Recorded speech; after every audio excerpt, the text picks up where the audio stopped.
I never imagined my comfortable life would get turned upside down in an instant. This weekend, my mother-in-law showed up uninvited with her suitcase in tow. What I thought was a surprise holiday turned into a nightmare. I can still vividly remember that Friday afternoon. I had just returned home from work, ready to unwind after a stressful week filled with crucial deadlines and intense focus. As a structural engineer, my job requires a high level of concentration, and every project I take on feels deeply personal. My husband had a busy week too, even though he works in a different field, one that often allows him to come home to our warm, inviting space earlier than I could. When my mother-in-law walked through the door, the warmth of our home quickly felt overshadowed by her presence. She was smiling, almost jovial, as if she were here to bring us joy instead of turmoil. At first, it felt like a delightful surprise. I greeted her politely and attempted to engage in small talk, but there was an underlying discomfort that enveloped me. I felt it deep in my gut, a silent alarm ringing in my mind, warning me to be cautious about her sudden appearance. As I graciously brewed her a cup of tea, my mind raced with thoughts about preparations. Why hadn't she called ahead? Usually, she would announce her visits. The episodes of her arriving unannounced made me anxious. I remember how she used to casually drop by, unexpectedly lingering longer than she should, guilting us into entertaining her. Today felt different. It felt more intrusive, like she was claiming territory that didn't belong to her. Throughout that evening, conversations flowed awkwardly like water mixed with oil. She made small talk about the latest family gossip, but I could sense something was brewing beneath her smile. She tapped my shoulder lightly as if she were trying to coax me into relaxation. "How's your career going?" she asked. I spun a brief description of the recent breakthrough on a massive construction project I was leading. With excitement, I discussed the importance of structural integrity and how we managed complex designs. However, instead of the expected enthusiasm, I was met with a barely concealed look of skepticism. She feigned interest, but I could see the judgment lurking beneath the surface. I brushed it off initially, but as dinner approached, I noticed her gaze circling around my cat, Bella. Bella was our beloved tabby cat, a joyful presence who had been with us since she was just a kitten. She was an essential part of our lives, comforting me through sleepless nights and celebrating the little victories alongside us. I could sense an impending storm in my mother-in-law's demeanor when she suddenly snapped. "What do you see in that animal, anyway?" At first, I was taken aback by her phrasing. I thought she was joking, maybe even teasing, but there was no laughter in her eyes, only disdain. "That cat is dirty. If you're inviting a filthy creature into your home, you should really consider how that impacts the environment you've created. How can anyone trust you to manage complex structures when you can't even maintain a clean home?" This comment hit me like a ton of bricks. It wasn't just an insult to Bella. It was an attack on my character, my competence, and my worth as a person. I never imagined that this visit would erupt into an accusation of my capabilities as a professional. "Bella is part of our family," I replied, attempting to keep my tone steady. "She provides comfort and companionship," but my words fell flat in the face of her contempt. "You're letting that cat dictate your household. No respectable person would tolerate that kind of animal in their home. If you care about your family, why don't you prove it by getting rid of the cat?" In an instant, it hit me like an avalanche, what had just transpired. My mother-in-law could not possibly be serious. She was giving me an ultimatum. Either I keep my cat, or I lose her and all the familial connections that she represented. The home I had nurtured and cherished suddenly felt like a battleground over her absurd sense of superiority. Her words crumbled the foundation of everything I believed about family, loyalty, and love. "It's either me or the cat," she reiterated, her face reddening with indignation. I felt the heat rise within me too, but I knew I had to be careful. I stood there, momentarily paralyzed by the absurdity of the situation. My mother-in-law was not just criticizing my choices. She was turning my home into a hostile environment, a place where I had to choose between family and the love we'd built with a creature that had brought us companionship and joy. Unbelievably, I felt my emotional compass swing. In normal circumstances, I valued family above all, but now I was being forced into a cruel dichotomy. a situation where love was being wielded like a weapon against me. The debate in my head twisted and turned like a rickety roller coaster, leaving me feeling dizzy. Should I choose loyalty to my husband's family or loyalty to my own beliefs? Should I prioritize those who had unconditional love for me, or offer up that bond on a sacrificial altar to appease someone who clearly valued control above compassion? In the turmoil of my thoughts, I looked at my husband, who had been silent through this verbal onslaught. His expression was pained, reflecting the conflict that raged within as he processed the attack on both our home and the animal he loved as well. I could feel the silent pressure weighing down on him. Clearly, he had been caught between a rock and a hard place. After all, his mother had gone through a lot, and here she was, in need of warmth and acceptance, but she was also trying to bulldoze our home into submission. As the conversation turned into a full-fledged battle of wills, my heart began to pound. My patience frayed and my indignation peaked. "The cat stays," I declared firmly, my voice gaining strength. "This is my home, and you don't get to decide who lives here." With those words, I felt a sense of empowerment coursing through me. I saw a flicker of surprise in her eyes, followed quickly by a bubbling anger. Confronting her wasn't just about the immediate moment. It was a declaration of my right to advocate for what I loved. But she didn't back down, instead doubling down on her emotional attack. "You always need control. You always need to get your way. This is typical of you," she said, storming off to her guest room in a huff. The door slammed behind her, leaving an echo of unresolved tensions hanging in the air. I stood there, still tasting the bitterness of the ultimatum, and I felt a flood of conflicting feelings wash over me.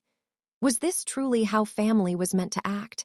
Could we really not navigate our emotions without wielding them like weapons against one another? The next morning came with an exhausting silence. The clock on the wall ticked loudly in the empty space between my husband and me, its steady rhythm a reminder of the emotional storm we were experiencing. My mother-in-law left without saying goodbye, and the tension in our home hung heavily. Looking at the spot where Bella usually lounged, I felt a jolt of anger mixed with sorrow. My husband looked just as lost, caught in the crossfire of this imploding family dynamic, and I couldn't help wondering how we had come to such a point of conflict. Shouldn't family be the roots that ground us, offering unconditional love and support? Yet here we were, grappling with the devastating reality that her presence had brought resentment and discord into our lives. The conversations that followed were strained. My husband tried to express his thoughts, but they were coded in hesitation. The question lingered in the air. What was he truly afraid of? Confronting his mother meant stepping into uncharted territory, and I sympathized with the burden that sat squarely on his shoulders. "I feel like you're stuck in the middle," I whispered, trying to bridge the emotional chaos. "But I need you to see that it isn't just about the cat. It's about how we protect our family." He sighed heavily as if the weight of the world was resting on his chest. "I get it, but I don't want to lose my mother too." His voice trailed off, and I could hear the vulnerability that lay beneath his defensive words. We came to a painful realization that evening, that our family unit had not yet fully commingled. With wedding vows, we had pledged our loyalty to one another, but it felt as though my husband had yet to learn to navigate the waters of boundary setting with his mother. "Do you think you could talk to her about it?" I offered, recognizing the importance of giving him control over the situation. "Just let her know how you feel. Express to her that you can't allow her to overstep these boundaries. Our home should not be a place to air grievances in this way." "How could I approach her when she seems determined to dig her heels in?" he asked, his anxiety clear. "Every time I've tended to her feelings, I've come to regret it. She twists everything I say and makes it into a weapon against me. Can you blame me for being hesitant?" His words made me reflect. His reluctance stemmed from years of experience, years of being trained to defer to her whims in an attempt to keep the peace. This realization lifted a strange weight from my shoulders. After all, how many times had I bent to keep the peace among my own family members? Turning inward, I sought to muster the courage I wanted my husband to find. I decided to pen a letter to my mother-in-law expressing my stance. I knew it would need to be articulate yet uncompromising. Dear mother-in-law, I started, setting the tone for a constructive resolution. I hope this message finds you well. I want to express my deepest feelings about your unexpected visit and the discussions we had. I hold family dear to my heart, and I hope you know that your presence in our home is always welcome. However, I must stress that my cat, Bella, is an essential member of our family. For years, she has provided us with love, joy, and comfort. As I grow and navigate my own journey, I expect my home to be a safe space for everyone within it, including Bella. It's crucial to me that our home reflects respect for one another's choices. I genuinely hope you can support that. After several drafts and sleepless nights, I finally sealed the letter and sent it off. As I hit send, a wave of relief washed over me. I had chosen to stand firm in my convictions, no longer swayed by the tides of someone else's expectations. The sense of ownership I felt at that moment was liberating, and I believed it would set a more positive tone moving forward. The days dragged on, but I continued to absorb my husband's feelings, which seemed to oscillate wildly between guilt and anger. I could see he wanted to protect me, but the struggle to prioritize his wife over his mother was evident. I wanted him to feel empowered, not burdened by guilt, but we weren't quite there yet. It had only been a week since my mother-in-law's ultimatum, but it felt like an eternity. I had received no response from her, and I found myself questioning if I had crossed a line. Was it too harsh? Did I overstep my bounds? To distract myself, I threw myself into work and counted the clock every hour. I turned to Bella for comfort, wrapping my arms around her soft body and whispering my fears into her tiny ears, finding solace in her rhythmic purring. But the weight began to grind on me, and doubt crept in. Perhaps my mother-in-law wouldn't take this well. Perhaps she'd see this as an act of defiance rather than a call for understanding. Would our family dynamic suffer further? I felt more and more isolated, and the walls of my home began to encroach upon me, leaving me feeling suffocated by family drama. True to form, my mother-in-law resurfaced a week later, surprisingly standing on our doorstep with a hammer of emotions. She called out my name tentatively, and I opened the door, heart racing with uncertainty. She stood, clutching a small handbag tightly to her side, a faint look of regret etched across her face. What could she possibly say? Would there be a habitable peace, or wouldn't she back down at all? "I think we need to talk," she stated coldly. Instantly, I felt a rush of adrenaline coursing through me. I wasn't prepared for a discussion fraught with expectations, but I also knew I had to stand up for myself. "What do you want to talk about?" I asked, trying to keep my voice steady as I felt a mix of apprehension and determination. "Well, I slept on it," she said, her expression softening, and I realized that my reaction to the cat was overblown. She continued to ramble on, eventually admitting, "I sometimes forget that I overexert control to ensure everything is just right." I could see vulnerability behind her carefully constructed facade. Yet, there was that familiar undertone that worried me. Would she try to regain control over our arrangement yet again?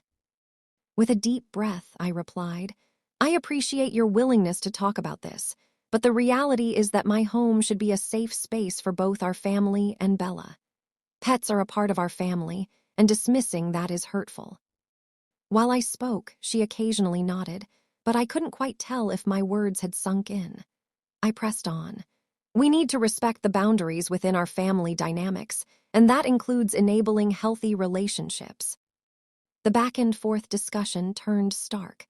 Despite her subversion of my threats, my willingness to lay it all out while absorbing her emotional fallout led to more of her floundering.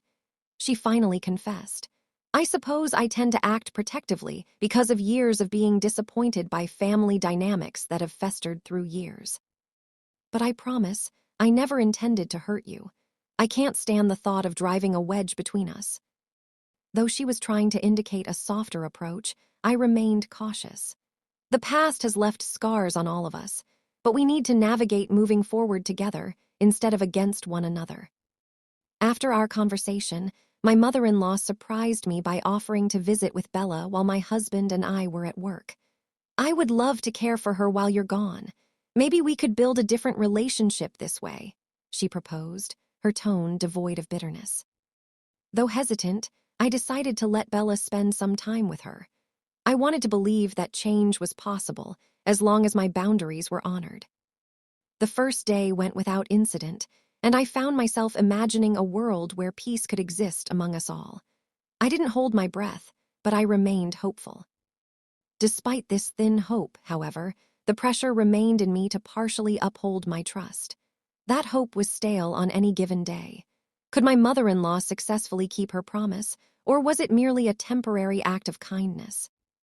Slowly, as time passed, moments of light returned to our home. Bella settled back into her spot next to me on the couch each evening. I could feel the warmth returning, but a part of me shivered with the knowledge of the delicate nature of peace. Conversations with my mother-in-law resumed, which felt as though I were walking on eggshells as we entertained relative normalcy. In those moments, I deliberately sought grounding where respect could bloom. "Do you remember when you visited California and we visited that quaint cafe?" she asked one day, referencing a long-forgotten trip. The nostalgic topic opened doors I didn't know could exist between us. I answered her question with ease, a breath of fresh air. But there was always remaining caution within me. At times, I still felt that my mother-in-law saw Bella as an adversary rather than a family member. She had quiet moments of acknowledgement for visitors' scrutiny, which made me wonder if she were holding back her more deeply rooted judgments. As the weeks unfolded, I soon experienced a peculiar moment when my mother-in-law turned up unexpectedly yet again. This time, however, she wasn't alone. She brought along her sister-in-law, a woman whom I appreciated but seldom interacted with outside celebrations. Their chatter spiraled into a light-hearted conversation, with my mother-in-law telling fond stories of her family's history, eventually steering toward the topic of dogs. "You know, dogs are generally better than cats," she teased while barking as a joke. Yet her humor turned when she caught a glimpse of Bella fluffing up nearby. "See, on another note, is that animal even trained?" she jabbed, undermining my efforts to adapt the newfound peace. I felt the tension rise again, forcing my heart to race as the stakes felt alarmingly high. I had to confront her once more. "Bella is a well-trained cat," I said, keeping my tone calm. "And she brings joy to my life. It's time we accept that she is a loving part of this family." At that moment, I could see her efforts to regain footing once more. Yet, I quietly resolved to stand firm. Her presence in our lives could not blanket my sentiment toward what I've come to protect. It didn't take long before another family gathering brought us all together, an event that would prove testing for all of us. As preparations began for a family dinner, I was inherently anxious knowing that my mother-in-law was likely feeling challenged once again leading up to festive celebrations. We mingled awkwardly among relatives. Small talk was interspersed with sidelong glances toward Bella, who was being lavished with affection from other family members. I could sense my mother-in-law feeling unhinged, concern visible in her expressions. Finally, while everyone was seated around the dining table, my mother-in-law unleashed her dissenting opinions on a different topic, about how she believed children shouldn't have animals in the house because they distract from parenting. My heart sank. Although her remarks targeted parenting, she was performing the same dismissive dance around animals. I spoke up swiftly, not wanting to let the moment pass. "I think a home filled with love, no matter what form it takes, enriches a child's upbringing," I said, unwavering in my commitment to advocate for our bond with Bella. "Listen, it's really hard to love a pet when you're juggling a child or two," she responded dismissively. The tension escalated, heat radiating through me. I could see my husband shifting in his seat, caught between taking my side and preserving his mother's fragile self-esteem. Yet my husband surprised me. When he captured my eyes, he lifted his chin, standing shoulder to shoulder with me. "Mom, that's not true. Bella has brought joy to our lives, teaching us empathy and responsibility. Just because you may not understand it doesn't mean you can impose your views on others." His words, laced with conviction, struck a poignant chord.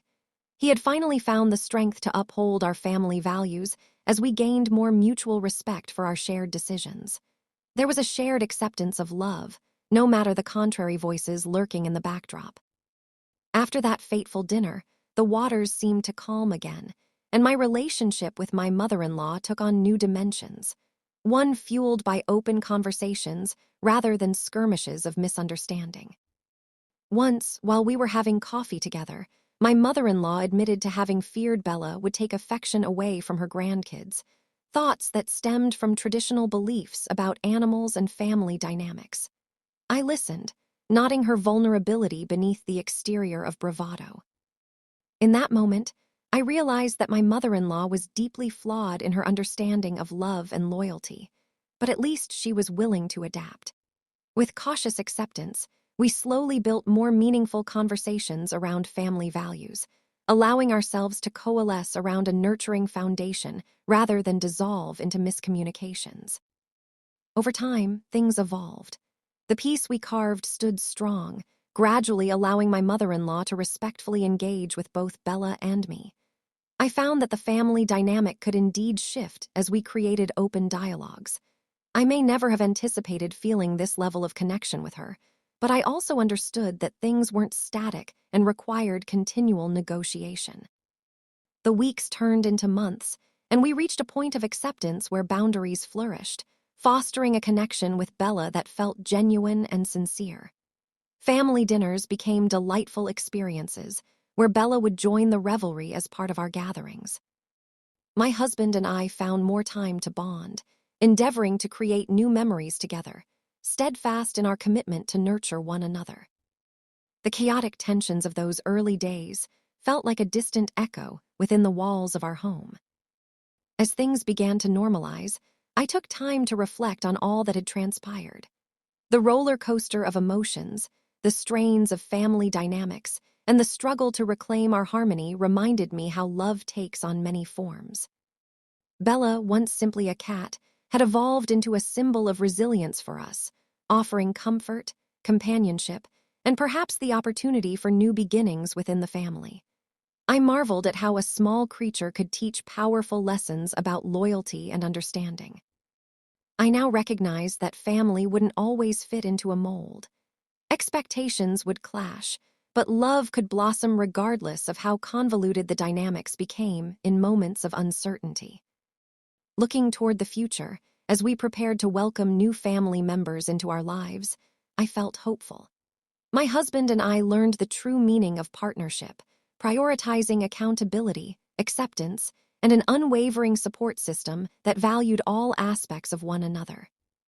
The road wasn't easy, but we had tackled the adversities that presented themselves with courage and strength.